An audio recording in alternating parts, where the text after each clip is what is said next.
In the grand scheme of galactic archaeology, Earth had always been the equivalent of a misplaced jigsaw puzzle piece. The kind that looks like it should fit perfectly but somehow defies all logic and reason.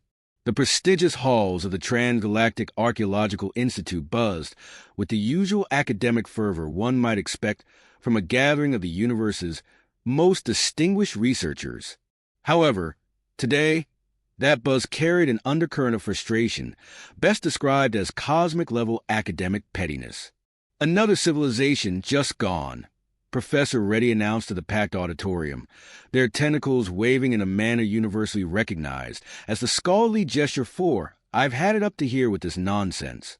Behind them, the holographic displays showcased yet another archaeological site from Earth's prehistory, complete with the familiar and infuriating pattern they had all come to dread. The sequence was maddeningly consistent.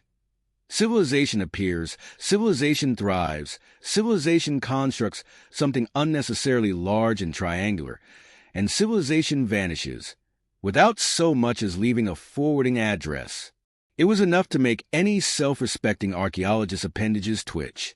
"Colleagues," Reddy continued, their bioluminescent spots pulsing with barely contained academic exasperation, "we have cataloged 17 major civilizations on this one planet alone, each disappearing more mysteriously than the last. It's as if they're doing it on purpose just to spite us." From the back of the auditorium, Professor Motto, a specialist in comparative planetary development, raised one of their eye stalks. "Has anyone considered that maybe Earth is just really bad at civilizations? Like, cosmically bad?" The suggestion was met with the kind of stares usually reserved for researchers who theorized that ancient stone circles were actually extraterrestrial landing pads, which, ironically, had been one of the few Earth-related theories definitively debunked. Lead researcher Caver, whose dedication to Earth studies had earned him the nickname, the Dirt Whisperer among their peers, pulled up another hologram. This one displayed a timeline of Earth's history, littered with so many question marks that it resembled the work of an overenthusiastic punctuation enthusiast. "Look at this pattern," Caver insisted, pointing to various points along the timeline. "The Atlantean period? Gone. The pre-Saharan Empire? Vanished. The Antarctic civilization? Literally and figuratively buried. And don't even get me started on that promising group in the Pacific. Perhaps they all just decided to go on vacation simultaneously," suggested junior researcher Palix. The silence that followed could only be described as academically lethal. The truth was, Earth had become the laughingstock of the galactic archaeological community. It was the only known planet where civilizations seemed to have a shelf life shorter than a Betelgeuse flash fruit. The running joke at the Institute was that Earth civilizations didn't collapse. They simply took scheduled coffee breaks that somehow turned into permanent disappearances. But it was Caver's latest discovery that had sparked this particular emergency session. They had found something in the data that defied even the usual levels of earthly weirdness. A pattern within the pattern. A mystery wrapped in an enigma, dressed up in a Save the Dinosaurs t-shirt. "There's something else going on here," Caver declared, their voice dropping to the kind of whisper typically reserved for discovering that your research grant had been approved. These civilizations didn't just disappear. They were relocated. The auditorium erupted into the academic equivalent of a bar fight, though with considerably more peer-reviewed insults and significantly fewer thrown chairs.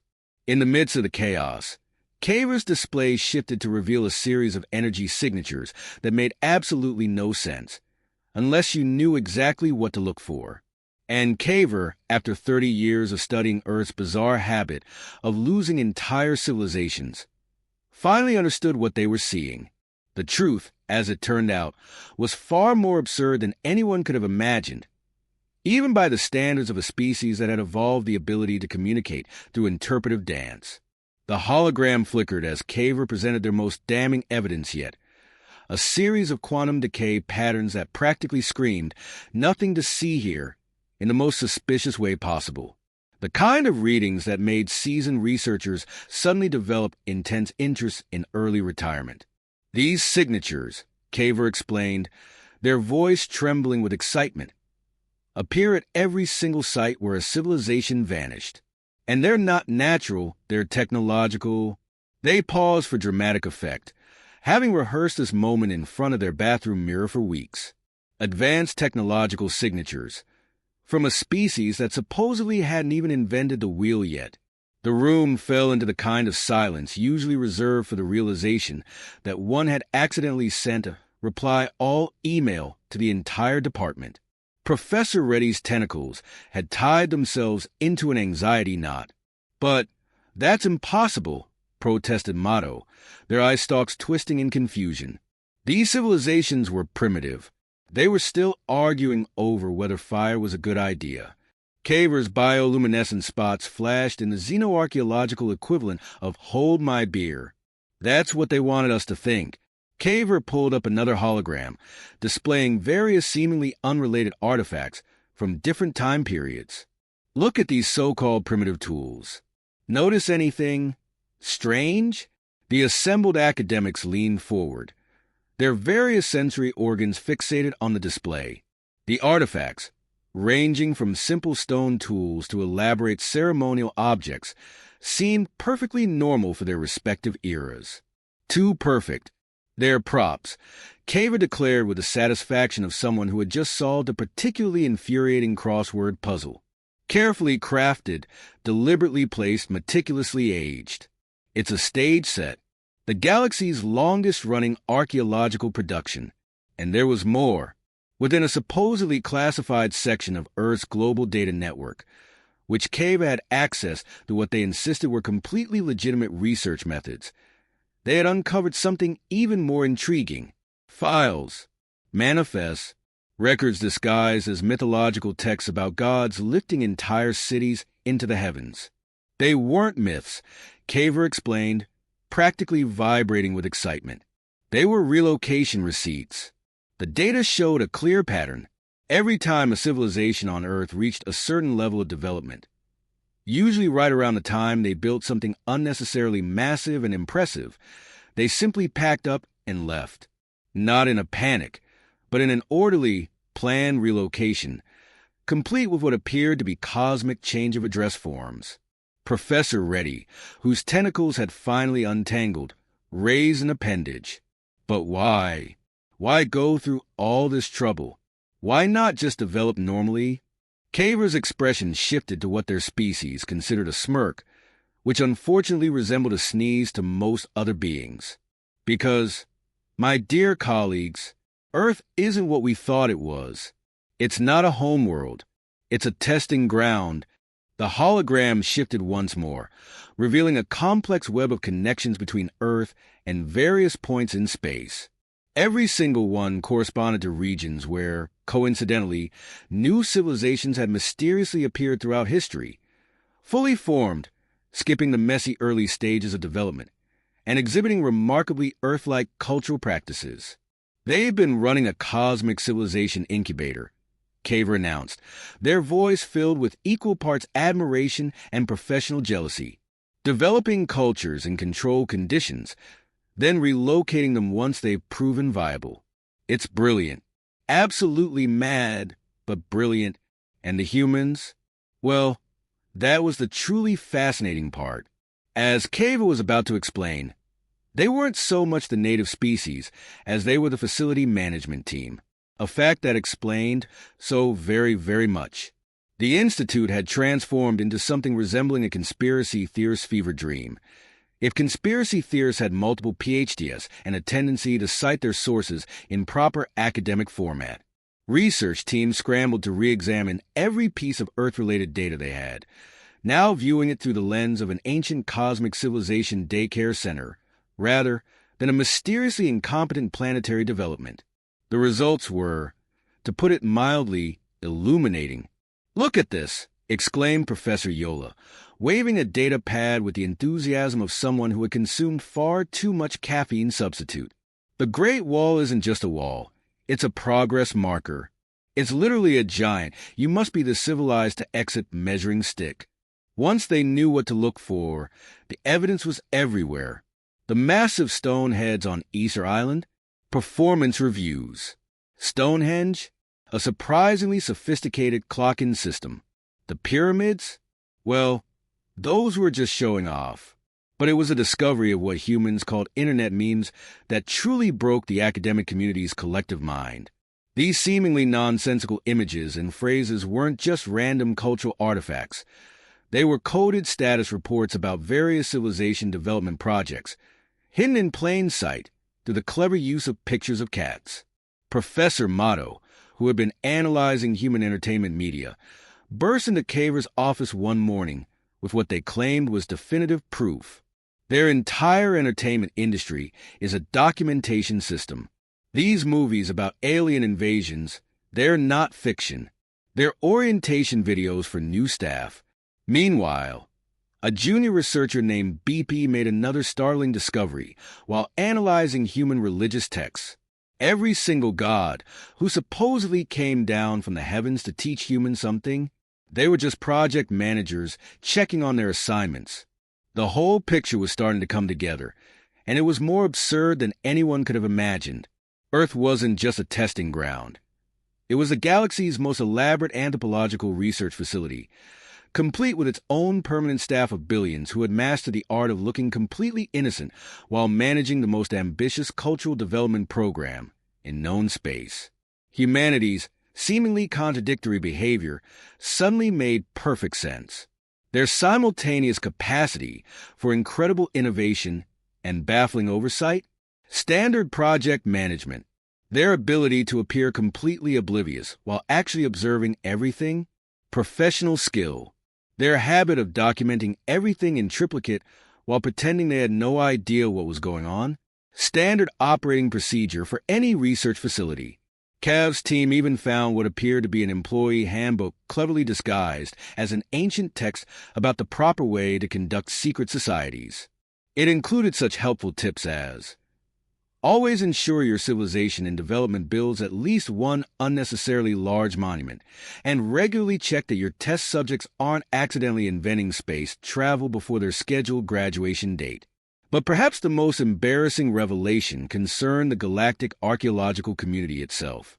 All those years of carefully documenting and theorizing about Earth's civilizations, they had essentially been peer-reviewing project reports without realizing it. Every archaeological expedition had been unknowingly auditing the facility's records. We'd been doing their paperwork for them, Retic realized with horror, their tentacles drooping in professional shame.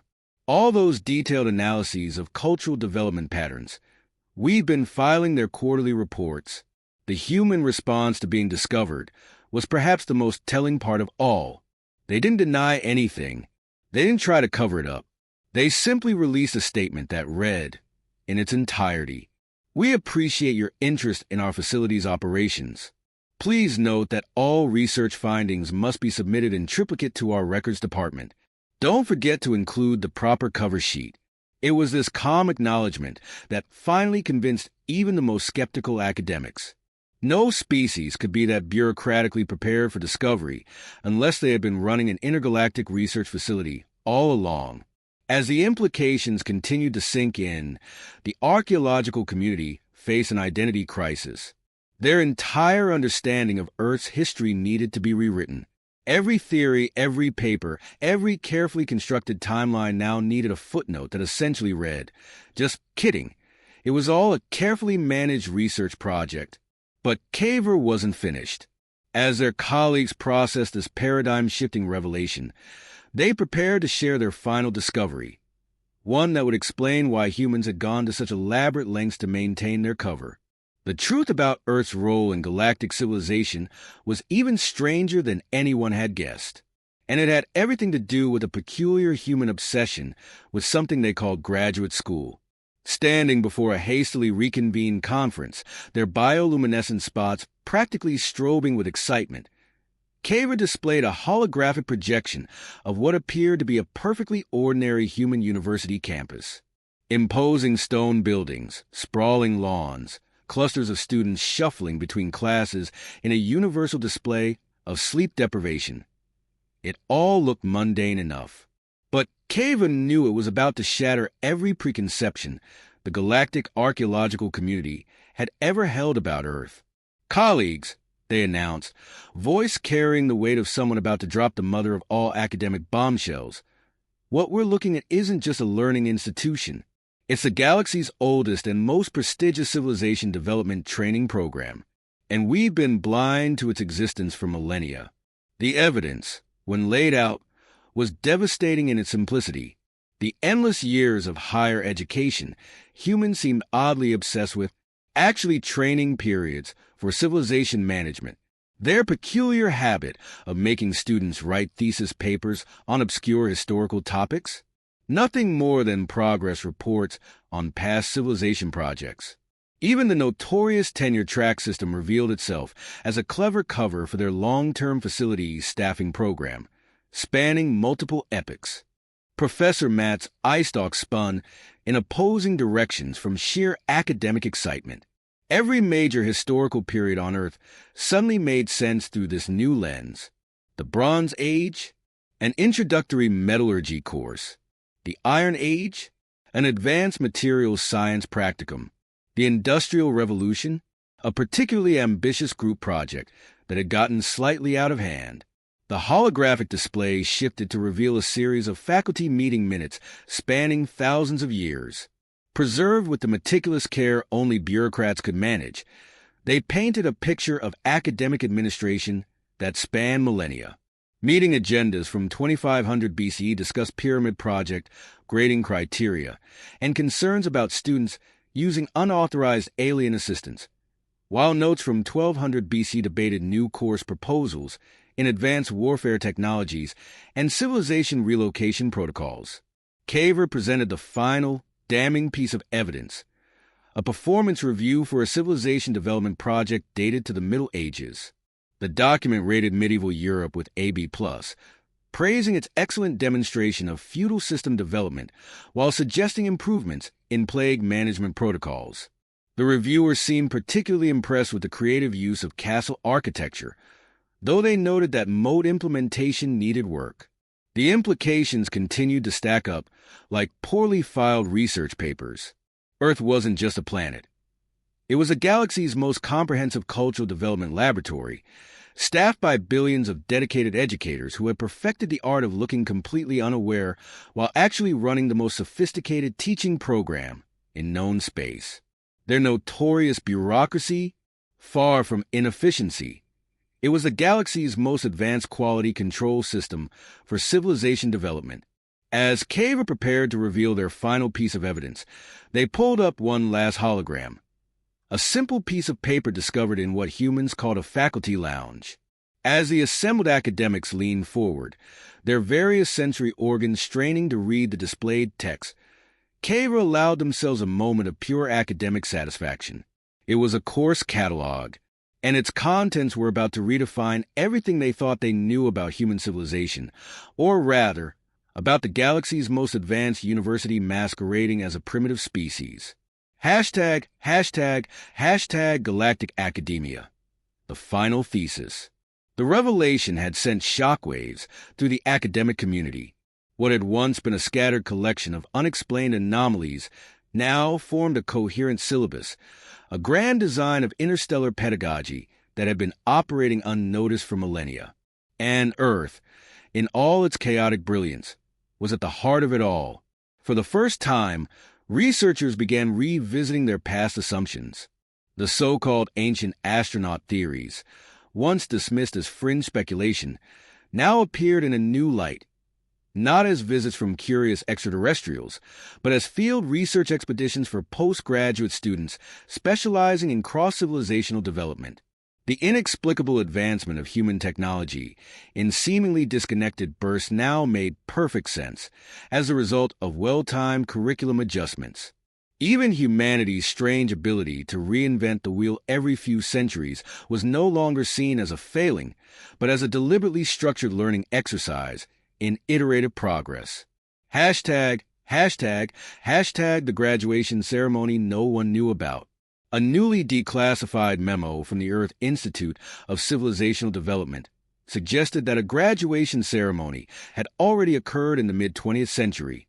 According to the document, the rapid proliferation of atomic energy space travel, and digital computation were all part of a final capstone project designed to assess Earth's ability to function in a broader galactic context. While the results were deemed promising with notable areas for improvement, the faculty had opted to extend the curriculum rather than risk premature integration. The note ended with a single cryptic remark: asterisk remedial coursework in peaceful cooperation, strongly recommended. Asterisk hashtag Earth's Alumni Network, a galactic force. With newfound understanding, galactic scholars began piecing together the larger implications.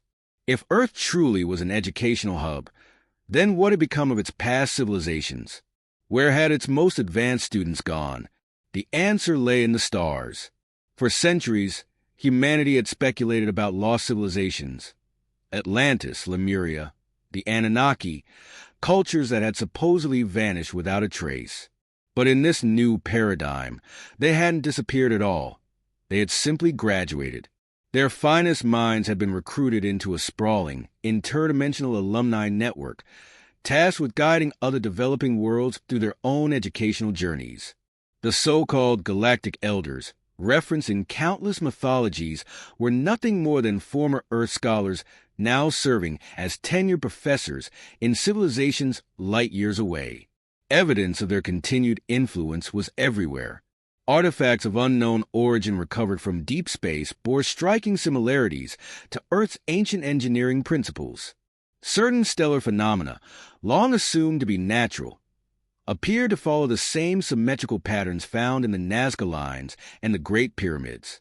Even distant planetary societies reported inexplicable encounters with beings who spoke in riddles, dispensed cryptic wisdom, and occasionally demanded tea, a universal sign of academic tradition. Hashtag the next semester. Earth's future in the galactic curriculum. As news spread, the greatest minds of the galactic academic community gathered for an unprecedented discussion. What was to be done with Earth now? Would it be allowed to finally graduate, to join its former students among the stars? Or would it remain under faculty supervision, its curriculum extended indefinitely? A formal review board convened, composed of representatives from every known advanced civilization. After a lengthy debate, one that reportedly involved holographic presentations, heated existential arguments, and an unfortunate time loop incident, the final decision was reached. Earth's enrollment would continue for another few centuries, with a scheduled reevaluation in the year 2500 CE. In the meantime, special study abroad programs would be introduced, allowing select human scholars to participate in intergalactic internships. Likewise, visiting lecturers from advanced civilizations would be subtly integrated into human society, offering guidance in fields where Earth remained particularly remedial. Early candidates for intervention included traffic engineering, diplomatic relations, and the ethical use of artificial intelligence. Hashtag the grandest experiment continues. With their newfound status acknowledged, humanity faced an uncertain but thrilling future. While they may not have graduated yet, they were no longer merely subjects of study. They were active participants in the greatest experiment in cosmic academia. And somewhere in a far-flung corner of the universe, a brand new civilization was nervously flipping through its enrollment packet, preparing for its own first semester in the grand university known as Earth. One thing was certain: the final exam was going to be unforgettable.